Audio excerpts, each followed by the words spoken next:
Good evening. I am Lacy Rice Jr. of the Greater Hardin County Women's Network, welcoming you to the 2022 Hardin County Political Candidates Forum Series, co-sponsored by the Greater Hardin County Women's Network and the Hardin County Branch of the NAACP. Tonight, our candidate is running for District 6 Magistrate. Joining us is candidate Kendrick Bryan. Tonight's format will be 2 minutes open, followed by 8 questions. The candidate will have 1 minute to answer each question. To conclude, the candidate has 1 minute to summarize. Tonight's timekeeper is Lenora Young, representing the Hardin County Branch of the NAACP.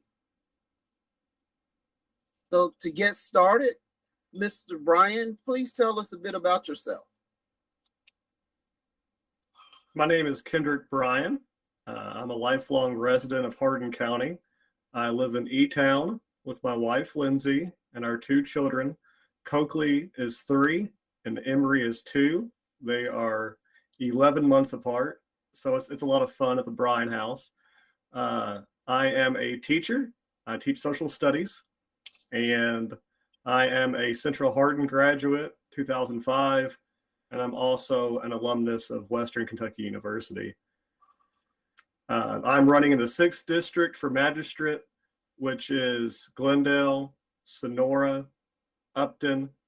You have 3 roads in Cecilia, and then you have Lower E-Town, including the South Dixie, Shelf, and the Country Club. And you also have Van Meter behind Central Hardin High School, that area over there near Bacon Creek. Okay. Well, thank you very much for that introduction.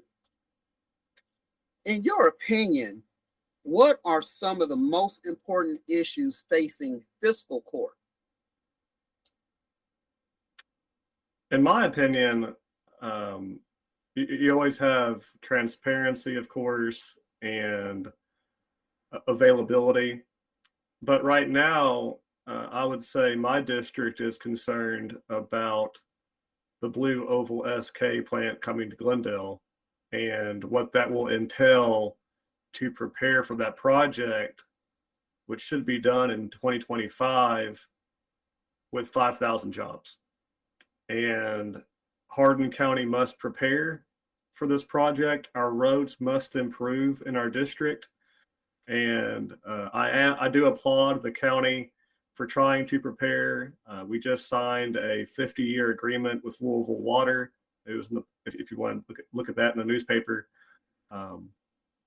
So we have steps to take to prepare, and the voters in my district are concerned about it. Okay. Well, since you've already started answering the next question, we will go forward with it. What is the most important issue facing your district? Infrastructure and getting ready for a project that size coming to our district.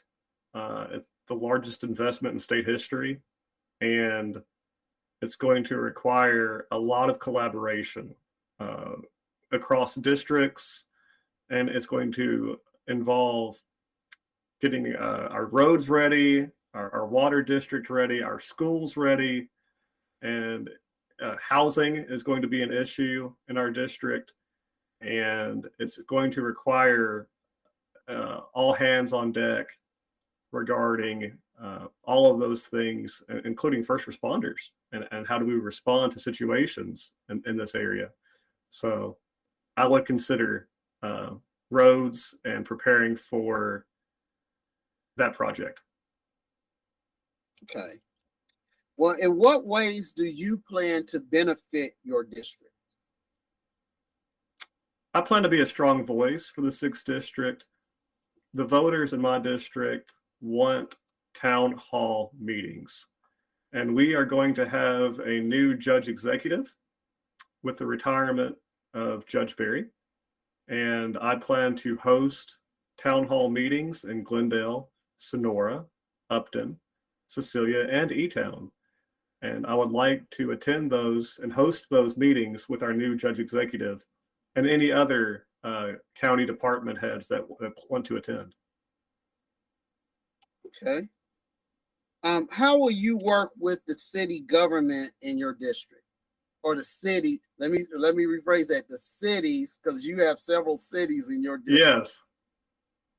Well, I like to. I'm a teacher, and I like to communicate with everybody. I know in a school, it takes teachers, students, administrators, and parents working together. And that's what I plan to do as a magistrate. Parents and students working together, city officials, county officials, and a big part of my platform is communication and constituent services. And I want voters or citizens or residents, anybody in my district, to contact me about any concerns. If elected, I would plan to start a website where citizens could track their concerns in the district. And I would like to work with city officials and county officials on these issues together. Okay. What benefits can you bring your district from your seat on fiscal court? Well, the county budget involves over $60 million. And a magistrate helps oversee that, and they keep track of revenue and expenditures. And I would look closely at the funds and how we can improve my district, but all of Hardin County. And the Hardin County taxpayers deserve to see their funds at work. And I would be a strong overseer of that. And that's what I did as a site-based member at our high school. I kept track of how dollars were spent in the building, and is this the best way to help our taxpayers? Okay. Well, please give examples of you working with others in a bipartisan manner. I have served as an election officer for 5 elections.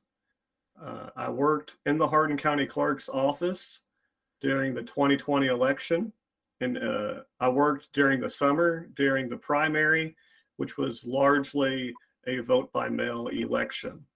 And Hardin County has over 90,000 voters, and many voted by mail. And I'm very proud of my record as an election officer. And I also contact city officials or county officials when I see a need. Many years ago, I thought our park and ride in the lower end of E-Town needed to be resurfaced, and I worked with Mayor Walker on that. And I just think we can all work together. Okay. Well, please share any experience you have with other candidates who are running for magistrate positions.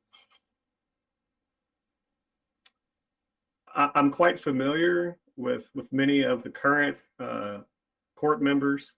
I know Mr. Thompson. I know Gary King, Mr. Wiseman. Well, he's running for it. He's leaving the fiscal court. He's going for city council right now. Doug Goodman. I've ran into many of these folks at community events. And I also know several candidates, Stan Holmes, Eli Whitlock, Kenny Salzman, Mr. Yates. And I think I would work well with any of those individuals. And I would do what is best for Hardin County. And that's what I would do in every decision. Okay. Well, who will be the prime driver of your positions and decisions or votes on fiscal court? I would, the main driver would be the voters in my district. And I would like to do town hall meetings and see what the most pressing concerns are and what we can deal with in the short term versus the long term. And also, we need to listen to the county employees. And I would like to go on a listening tour and go to each county department and see what we can do to help you in your job. I'm sure every department has strengths and growth areas, and a major part of governing is listening. And I plan to listen in these town hall meetings and on the listening tour with each county department. Okay. Well, Mr. Bryan, we definitely thank you for being with us this evening. Now is your turn or time to summarize your platform and tell us what you plan to do if you're elected to that position. Well, thank you to the Hardin County NAACP. Thank you to the Greater Hardin County Women's Network for hosting this. My platform is very simple: economic development, responsible spending, and communication. I'm running a positive campaign, and I'm knocking on doors. I'm calling voters.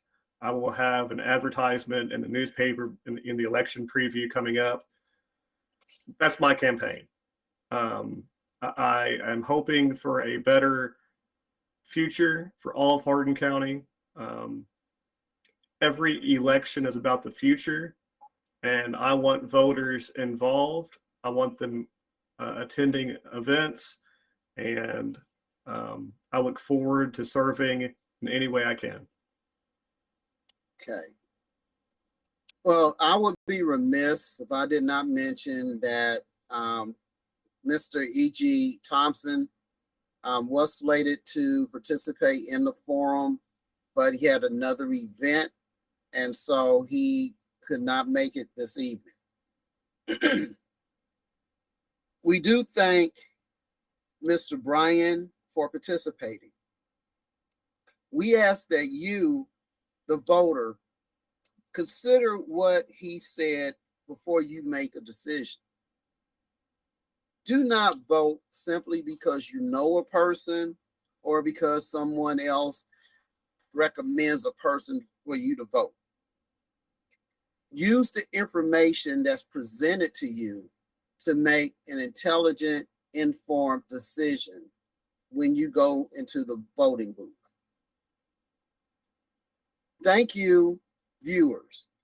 And on behalf of the Greater Hardin County Women's Network and the Hardin County Branch of the NAACP, please have a blessed week.